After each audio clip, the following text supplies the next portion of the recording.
काँग्रेसचे नेते नाना पटोले कार्यकर्त्यांकडनं आपलं पाद्यपूजन करून घेत असतानाचा एक व्हिडिओ समोर आलाय। नाना पटोले यांनी जाहीर केलं पाहिजे की मी आता राजकारण सोडलंय आणि संन्यास घेतलाय। ज्या पद्धतीनं साधू संतांची पाद्यपूजा केली जाते त्या पद्धतीने काँग्रेसचे कार्यकर्ते नाना पटोले यांचं पाद्यपूजन करतात, दुधाने त्यांना अभिषेक घालतायत। आता नाना पटोले यांनी जाहीर केलं पाहिजे की मी राजकारण सोडलंय आणि संन्यास स्वीकारलाय।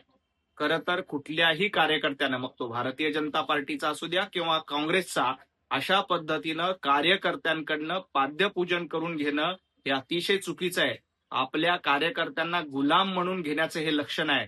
नाना पटोले यांनी या प्रकरणामध्ये जाहीर माफी मागितली पाहिजे आणि ज्या पद्धतीनं आपल्याच कार्यकर्त्यांना आपण काय वागणूक करतो, आपण आपल्या कार्यकर्त्यांना गुलाम समजतो का, हे एकदा नाना पटोलेंनी सांगितलं पाहिजे।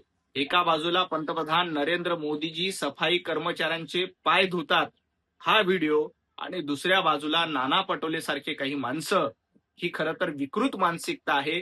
याबद्दल नाना पटोले यांनी जाहीर माफी मागावी, अन्यथा मी संन्यास घेतलाय, मी साधू संतांच्या भूमिकेत इथून पुढे आहे आणि मी आता राजकारण करणार नाही, हे नाना पटोलेंनी जाहीर करावं। एबीपी माझा, उघडा डोळे बघा नीट।